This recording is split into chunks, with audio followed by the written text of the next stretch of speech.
Hi, and welcome to this live reading from The Serpent Awakens by Luna St. Clair, and this is presented by Itsy Bitsy Book Bits. Chapter 1. The black lace treetops were silhouetted against the indigo sky as Nico made his way swiftly through the fog and shadows of the rainforest. His bare feet treaded surely even as they sank into the waterlogged moss. The gnarly roots and tenacious fingers of feathery wet ferns along the unfamiliar terrain snatched at his ankles like tentacles as he hastened toward his destination. He reached the riverbank just as the morning sunlight pierced the canopy. A formidable baritone voice spoke his name before yellow eyes met his. The jaguar stepped forward out of the shadows, his gleaming tan coat decorated with rosettes resembling broken pieces of black pottery. "We must go," he said. "I will take you across on my back, Nicholas Romero." Without hesitation, Nico straddled the powerful creature, his legs dangling in the muddy water.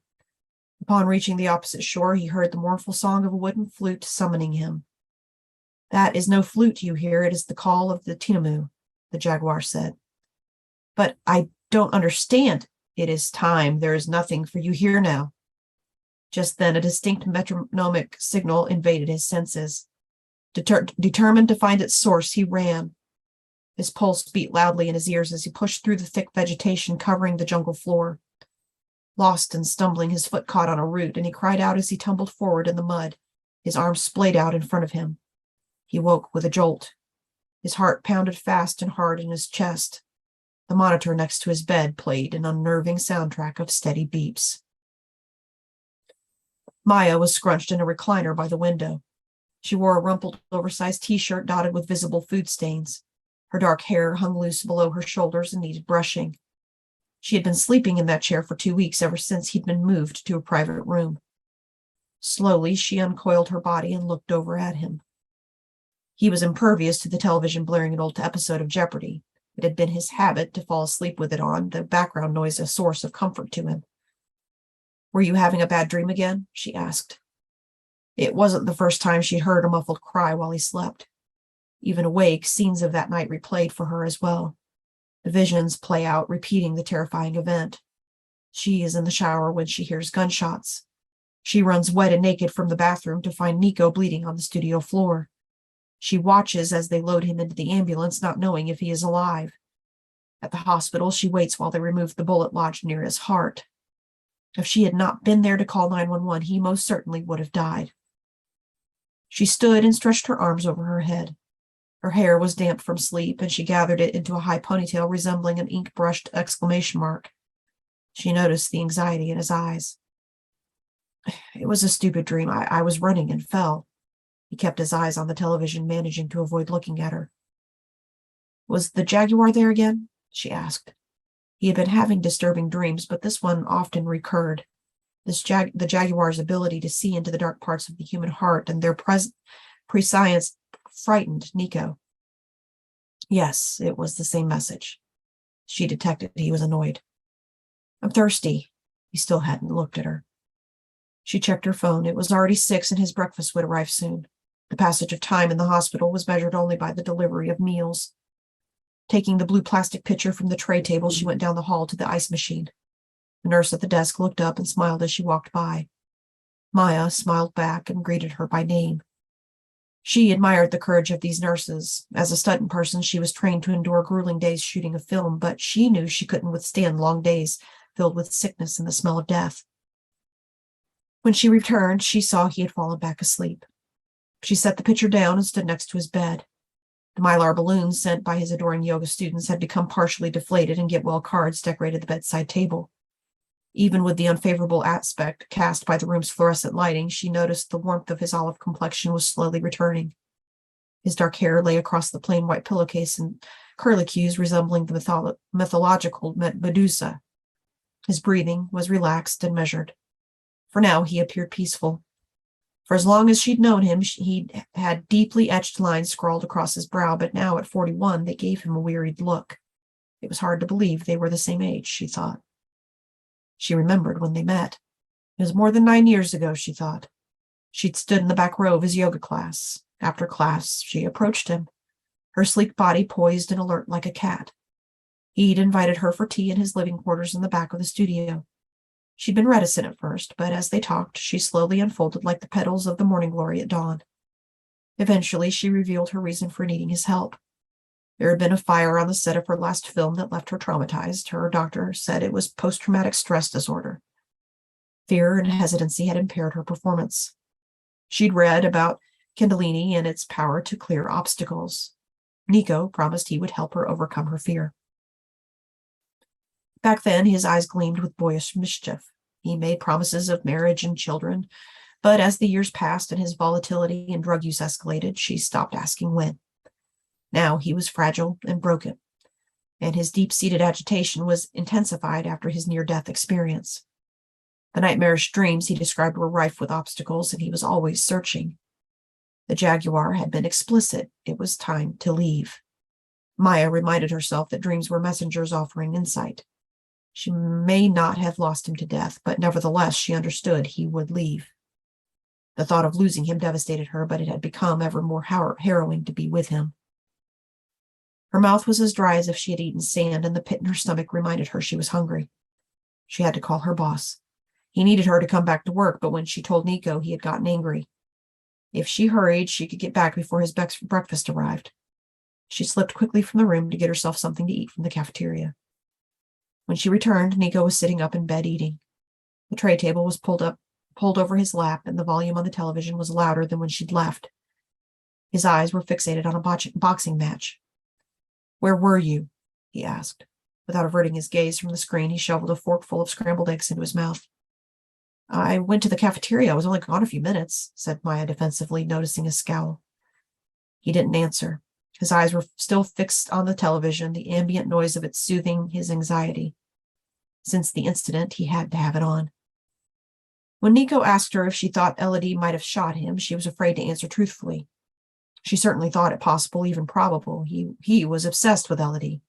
He'd met her on a trip to the Arab Emirates. She was beautiful, French, and an international art dealer whose clients were some of the richest people in the world. Nico's plan was to open a posh yoga studio in Beverly Hills, and Elodie had promised him the money. When the investment failed to materialize, he became desperate, and his relationship with her turned volatile. He blamed her for deceiving him. In a murderous rage, he kicked her until she yelped like a dog. She sobbed, yet crawled into his arms and begged his forgiveness. As usual, they made violent love. He was ashamed of what he had done, but it bound her to him in a way he himself could not explain. They shared a deep intensity of emotion he never felt with Maya. Maya detested Elodie. When the detective interrogated her, Maya told him she had smelled a fragrance she thought was Elodie's perfume. Her accusation enraged Nico. He made her tell the detective she'd been mistaken. When she smelled was the incense Nico burned in the yoga studio. As much as the police pressured him, he wouldn't name his attacker. He stuck with his story that he had appeared in the doorway as a silhouette backlit against blinding headlights that punctuated the darkness. "Have you heard from Luna?" Nico asked abruptly. "No, why?" she asked, concealing her alarm. She hadn't told Nico she'd called Luna the night he got shot. He ignored the question, and she buried her nose back in the phone. The recollection of that night has still haunted her, the rush of adrenaline as she spoke with the 911 operator and the panic while waiting for the ambulance to arrive. Even though Nico hadn't seen Luna in years, Maya felt certain that she would come.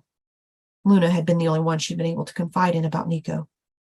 And when Luna walked into the emergency room that night, Maya saw the unmistakable fear in her eyes. Nico pressed on, revealing his uncanny ability for sensing what others were hiding. "Tell me the truth, Maya. There's something you aren't telling me. Was she here?" he prodded. Maya hesitated before answering, knowing the consequence she would suffer for hiding anything from him. "Yes, I called her when you were in surgery." "I can't believe you didn't tell me, and neither did my father. Why not?" "She told us not to tell you." "Oh, I see." He looked back at the television, appearing to be absorbed. Maya glanced up at him. She thought he might be angry, but he wasn't. "Do you think she would come now if I called her?" He flipped the channel and was now watching one of the Bourne movies he'd seen a dozen times. "I don't know. Why don't you ask her?" Maya knew he missed Luna, even though he badmouthed her, saying she had betrayed him. "Call her. Tell her to come," he said.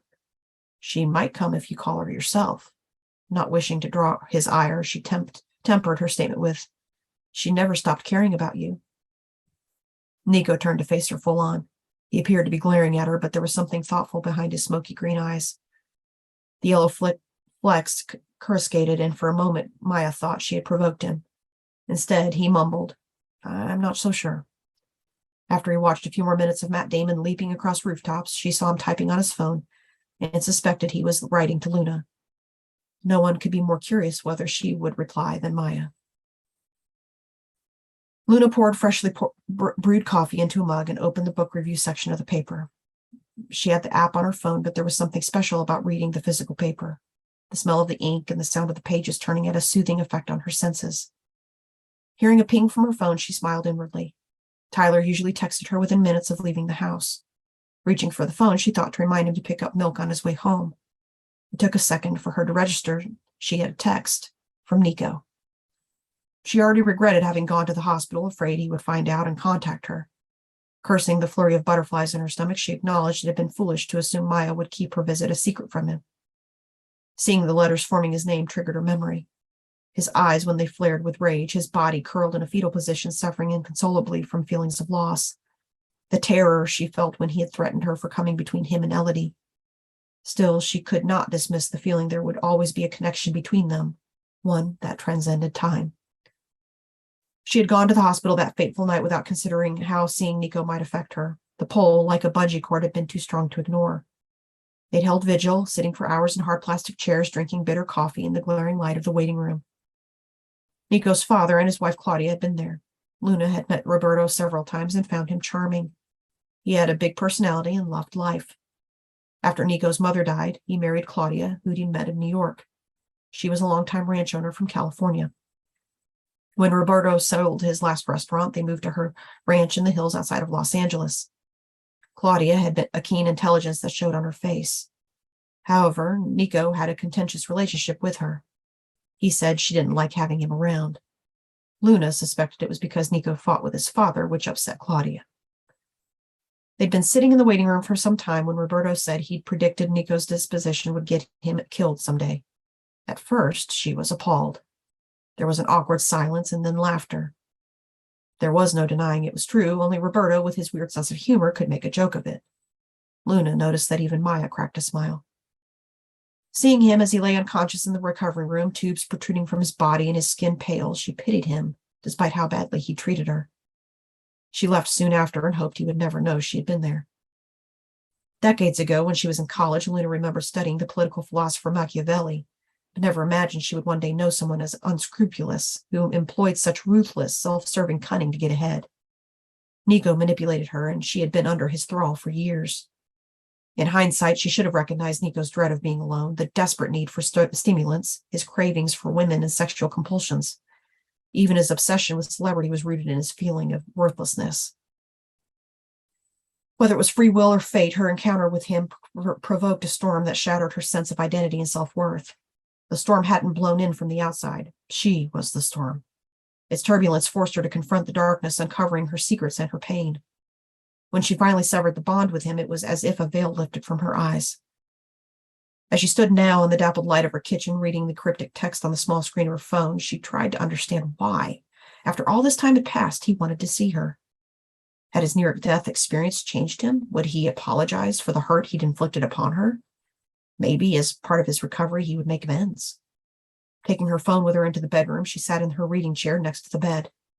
Breathless, her heart galloped wildly, and her vision clouded. She read the text again, hoping to decipher an esoteric meaning from the empty spaces between each word.